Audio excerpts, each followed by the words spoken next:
자, 인터뷰 지금은 지방시대 시간입니다. 다행히 의식이 돌아오긴 했지만 여전히 안타까움을 남긴 라면을 끓여 먹으려다가 이제 참변을 당한 미추홀구의 두 형제에 대한 이야기, 뭐 더 이상 설명이 필요 없을 텐데요. 이번 사건을 계기로 우리 사회 돌봄 시스템을 전반적으로 재점검 해봐야 하는 게 아니냐, 이런 목소리가 나오고 있죠. 자, 이와 관련해서 조선희 인천시 의회 문화복지위원회 부위원장 연결해서 관련 내용 나눠보도록 하겠습니다. 자, 조선희 부위원장님, 안녕하세요. 네, 안녕하세요. 네, 조선희 반갑습니다. 위원입니다. 예. 네. 지난 9월에 인천에서는 초등학생 형제의 안타까운 화재 사고가 있었지 않습니까? 네, 네.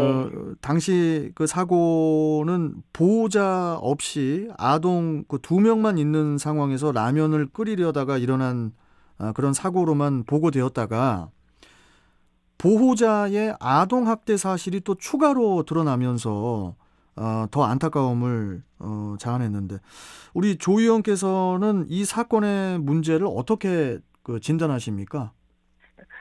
우선 말씀하셨다시피 아이들의 의식이 돌아온 것이 정말 다행이고요. 네. 무엇보다 아이들이 회복과 안정의 시간을 충분히 가질 수 있길 바랍니다. 네. 말씀하셨다시피 이 사건은 돌봄 대상인 아이들끼리 집에 있다가 발생한 사고였는데, 저는 따로따로 떨어진 돌봄 지원이 된 것은 아닌가라는 점검이 필요하고요. 또 단면적으로 보면 부모의 아동 방임이 요인일 수 있지만 그 주 양육자가 아이들을 잘 돌볼 수 있는 상황이었는가, 그렇죠. 예. 이런 것을 살펴보고 부족한 부분을 우리 사회가 충분히 채워주었는가라는 것도 점검해야 된다고 생각해요. 예. 그리고 무엇보다 이제 원가정 복귀 우선으로 대부분의 정책이 실행이 되고 있는데, 예. 원가정 회복으로 정책과 인식의 전환도 필요하다고 생각합니다. 원가족 회복이요. 네. 이 그러니까, 가정이 예. 잘 회복되는 게 먼저라는 거죠. 그러니까, 아이들이 그 가정으로 돌아가는 것이 우선이 아니라. 그래서 그런지 이렇게 일각에서는 아동학대 신고를 접수할 때 네. 선분리 후 조사를 해야 되는 거 아니냐, 뭐 이런 얘기를 하는 분들도 있더라고요. 분리는 이번에도 예. 이 사건에도 이제 아동보호 전문기관이나 이런 데는 그런 부분들의 필요성을 얘기를 했었죠. 근데 또 맞습니다. 분리를 한다라고 했을 때 이 예. 분리된 아동이 갈 수 있는 곳들이 과연 얼마나 있는가, 그것도 그런 중요하겠네요. 부분들도 같이 봐야지 되는 거죠. 자, 그러면은 우리 조 의원께서 생각하실 때 좀 바람직한 방향은 어떤 것들이 있을까요? 방법들이. 그러니까 이번 사건을 통해서 드림스타트나 아동보호 전문기관, 이런 명칭을 되게 많이 들어보셨을 거예요. 예. 근데 실제로 드림스타트나 뭐 아동보호 전문기관, 또 지역아동센터, 학교 등 각각의 기관들이 서로 연계되어서 아이들을 통합적으로 챙길 수 있도록 어른들이 연결되었을 때 이 어른들의 연결을 기본으로 한 시스템이 구축돼야 하고요. 그 한 아이를 키우려면 온 마을의 지혜가 필요하다는 이 말을 저는 현실화시켜야 된다고 생각합니다. 좋은 이웃이 사회적 안전망의 기초가 될 수 있잖아요. 그렇죠. 사실 재정 지원도 중요하지만 관계 지원이 되었을 때 혼자 돌보기 어려운 어른들에게 내가 혼자가 아니구나, 이웃의 주민들이 함께 해줄 수 있구나, 이런 부분을 느끼게 할 수 있을 것 같거든요. 그래서 작은 나들이 모여 함께 산다는 것을 느낄 수 있는 공동체를 형성하는 것이 중요하다고 생각해요. 좋은 이웃이라는 말이, 저도 이제 1975년생인데요. 네. 우리 조 의원님. 어렸을 때는 저희 동네 옆에 집 다 이웃들이었어요. 맞아요. 네. 근데 요즘에는 뭐 바로 옆집에 사는 사람도 뭐 같이 현관문 열고 나와도 인사를 안 하는 시대다 보니까 이게 그쵸. 좋은 이웃이라는 말이 너무 지금 멀죠. 어색하게 느껴지는 거예요. 이게 상당히 지금 문제가 큰 지금 사회에서 살고 있는 것 같은데, 우리 조선희 위원께서 아까 그 공동체 네트워크하고 마을 만들기 말씀하셨잖아요. 네네네. 이와 관련해서 좀 소개해 주실 사례 같은 게 있나요? 그 선악역 근처에 네, 네. 평화도서관이라는 곳이 있어요. 도서관이요. 네네네. 그곳에서는 그 어린이 식당 개구리네 한솥밥을 운영했어요. 그러니까 이게 어, 뭐냐면 네. 매주 목요일 저녁 시간 아이들이 와서 따뜻한 밥을 먹는 거였거든요. 애기들이 와서.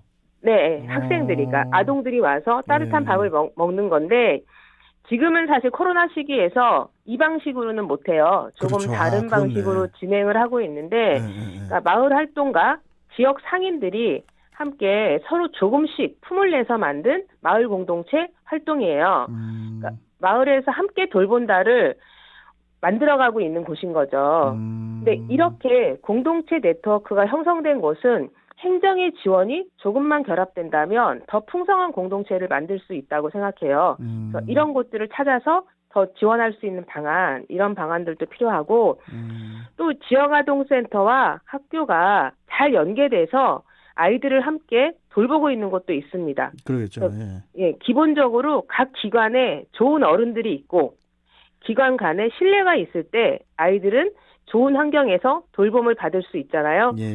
그래서 이런 사례들을 저는 지역사회 함께 돌봄이라고 생각하는데 이런 음. 사례들이 많이 공유되어지고 확대되었으면 합니다. 아까 저희 출경대 일부에서요. 네. 그 돌봄 전담사 그 관계자분과 좀 인터뷰를 했었거든요. 네, 네. 이 좀 우리 조 의원께서 우리 돌봄 전담사분들의 처우 개선에도 좀 신경을 써주셨으면 좋겠고요. 예, 네, 저기 상당히 좀, 학교 돌봄 전담사 분하고 예, 인터뷰하셨나 봐요. 예, 맞아요, 네, 네. 맞아요. 네, 그래서 뭐 상당히 좀 여러 가지로 좀 불안함을 가지고 있어서, 맞습니다. 왜냐하면 모든 직업들이 마찬가지잖아요. 뭐냐면 내가 고용이 안정이 돼 있냐, 그쵸. 고용이 안정이 안 돼 있냐, 이게 정말 하늘과 땅 차이기 때문에 네. 이 부분에 대해서도 좀 그 돌봄 전담사 분들에 대한 신경도 좀, 그쵸, 당연히. 네. 좀 써주셨으면 좋겠고. 네. 자, 마지막으로, 우리, 조선희 의원께서 지금 그 시의회에서 문화복지위에 계시잖아요. 네, 네. 지금 그 문화복지위에서 좀 계획하시고 계신 일들이 있으시면은 좀 마지막으로 좀 말씀해 주시죠. 그러니까 문화복지위원회는 사실 코로나19랑 매우 밀접한 위원회죠. 아, 그렇죠. 정말, 예. 네, 정말 긴 시간 동안 최전선에서 애쓰고 있는 인천의료원을 비롯한 의료진들을 위해서 덕분에 캠페인을 넘어선 실질적으로 공공의료를 강화할 수 있도록 또 코로나19로 인해서 더 어려워진 지역의 문화예술인들, 관광산업 등의 분야를 문화복지위원회 위원님들과 함께 세밀하게 살펴볼 거고요. 예. 방금 이제 돌봄 전담사 분들도 말씀하셨는데 예. 인천시가 이제 인천 시민복지 기준선을 준비하고 있는데 음. 이런 부분들이 잘 실행될 수 있도록 같이 애를 쓸 거고요. 예. 비대면 시대라고 하지만 여전히 대면 돌봄을 해야 하는 그 돌봄 전담사 분들 계시고 그렇죠. 학교에는 예. 또 그 사회적으로는 요양보호사나 장애인 활동지원사 이런 분들 계시잖아요. 예, 예. 이런 분들을 위한 지원 방안을 모색할 거고요. 사이버 성폭력을 비롯한 여성폭력 피해자 지원과 여전히 성차별적인 우리 사회를 성평등한 사회로 만들어 가기 위한 그런 의정 활동을 해 나갈 계획입니다. 저는 사실 돌봄 노동자에 대한 처우 개선도 이 돌봄 노동이 되게 여성들이 많이 해오는 역할이잖아요. 그렇죠. 예. 이런 부분들에 대한 인식 개선이 전제될 때만이 저는 개선될 수 있다라고 생각을 해요. 중요한 말씀이십니다. 좀 네. 지금 말씀하신 그 계획하신 대로 모든 사안들이 좀 잘 추진 되기를 기대하겠고요. 오늘 말씀 일단 좀 잘 들었고요. 예, 네, 위원님. 네. 다음에 또 다른 사안으로 또 뵙도록 하겠습니다. 고맙습니다. 네, 안전한 하루 되세요. 네, 감사합니다. 자, 지금까지 조선희 인천시 의회 문화복지위원회 부위원장이었습니다.